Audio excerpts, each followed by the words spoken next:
All right, just giving you guys game status kind of updates. We'll go in with 6 players ruled out: Makai Blackman, Theo Jackson, Byron Murphy, Jaylen Naylor, Brian O'Neill, and Jaqueline Roy will all be ruled out. We'll have some elevations and possibly a corresponding roster move for you guys at some point. We're still working through that a little bit. Christian Darrisaw and Ed Ingram both will go in questionable. Both guys got some good work in today. CD's, kind of working through his illness. I do believe, barring anything taking a turn, we should hopefully have him, and we'll see how Ed responds with that shoulder as far as a good amount of work today.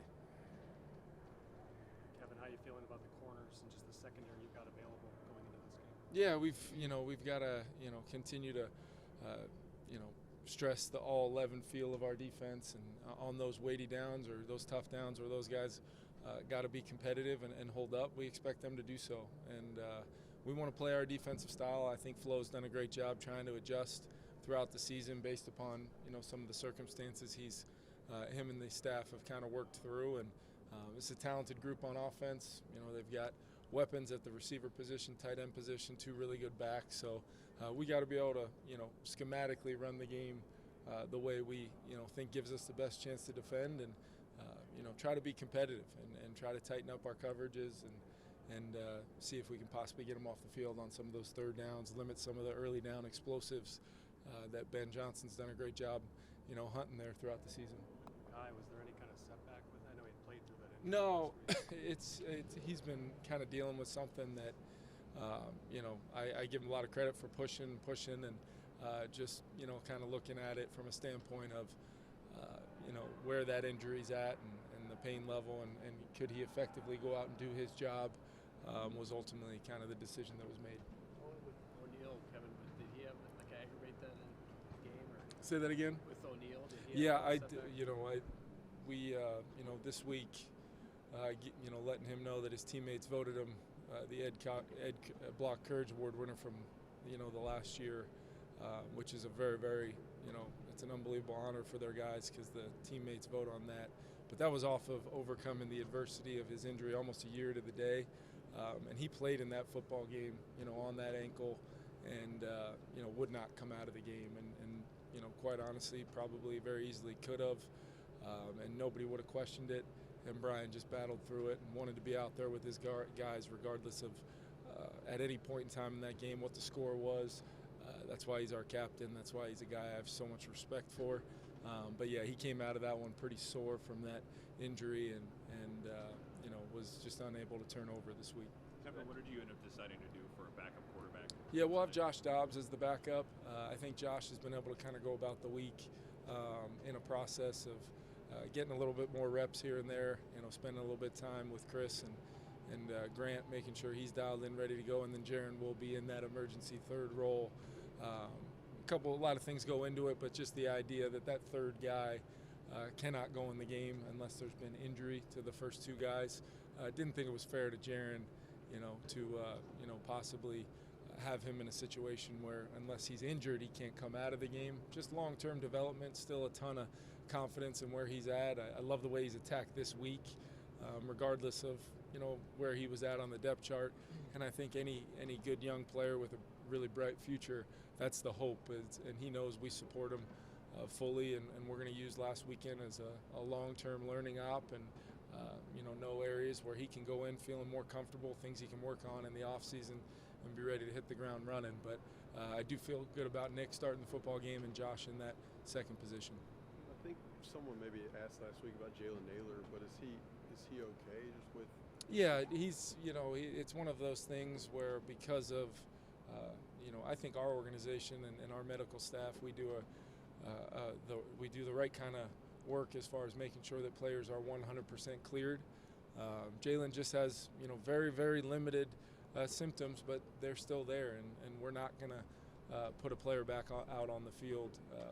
In some cases, even if they're begging and scratching and clawing to try to get back on the field, our responsibility is to make sure that they've been fully medically cleared, and that has not happened yet.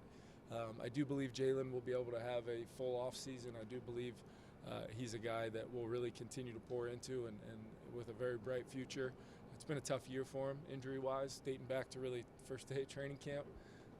But all we ask Jaylen to do is control what he can control, which is continuing to just progress and work. And when we can get him back out there, that'll be great for the Minnesota Vikings. But not going to even risk it, trying to push him when there are still some symptoms there. Hopefully, like I said, my expectation is, from what I've been told, they'll have a full recovery, full off season, all those things. But it's just not right now. Last couple, who would you look at cornerback with Blackman? Yeah, we're going to have our elevations that we'll have for depth. I think you'll see a Caleb and Booth, our group there. Those elevated players from the practice squad have been here for a reason all season long, whether it ends up being Jawan, Jaylen, both those guys have been very competitive, been able to kind of step in there and take some real reps on some of those early downs. Maybe we go with some more safeties on the field and which we've done at other times as well, knowing how strong that group has been for us all season long. So I think it's going to be, you might see some different guys in there, might see some rotation, just allowing guys to go be competitive and trust their ability, their techniques, and go compete like crazy. What do you think that Jaren can take away to build on into the offseason from there? Yeah, I thought, one of the things I talked to him about is, no, it didn't start the way we wanted, but, he did come back in the football game and move us into scoring range and made some big throws, line of scrimmage work, seeing the defense, understanding what we needed to get to via the can on a couple of those plays and trusting it and throwing some big completions to Justin and then Jordan on really back-to-back plays there, get us down in field goal range. And then, the confidence we had in him in the 2-minute to try to have a chance to double up there. He's making the right read, the right throw. Probably going to be an explosive opportunity to Justin, and he can't control the blind side kind of strip sack right there. So, I think there were some positives and maybe a chance to kind of burst through and maintain that and maybe get off to a good start in the second half. And we turned it over. And as you guys have heard me say, those turnovers have a lot of stories and a lot of different parts to them. But I think that's one thing. In a game, didn't get off to a great start. He was able to respond in a way that at least gave him an opportunity to go back in there and have some success, and I think that's a real positive. And then taking a look at his preparation. What did it look like? What did it feel like? I thought I was good to go on this or this part of the game plan, third down, red zone, but here's where my preparation can be even better the next time around, knowing the type of opportunity it is to get to start a football game in the National Football League. Just in general, Kevin, with some of these quarterbacks that have kind of gone back and forth between different spots on the depth chart, Yeah. how have you seen them kind of respond to that or take it, whether constructive criticism from it or just kind of being able to have an opportunity to bounce back? Yeah, I think first and foremost, I think they've handled it well. It is unique, absolutely not the preference, as the head coach or play caller to have kind of multiple guys in and out of the lineup at that position. But I think it all goes back to the communication on the front end, the real-time coaching and communication that goes on, and then the post-game, being able to watch the tape, really, invest in these guys so they feel like it's not only about this is what you did, it's also this is how you're going to improve, and this is the path to go in and doing that. And then this is the expectation of what we need out of that position to function with the kind of offense that we have.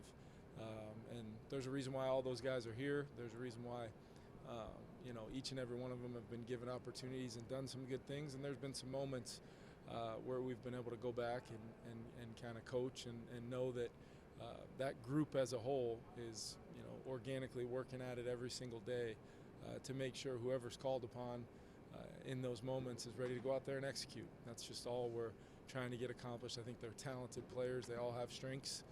Physically, they all have the ability to throw the football at a high level, and just the technique fundamentals and the awareness of what it's going to take mentally to activate and do the things we want to do in our offense.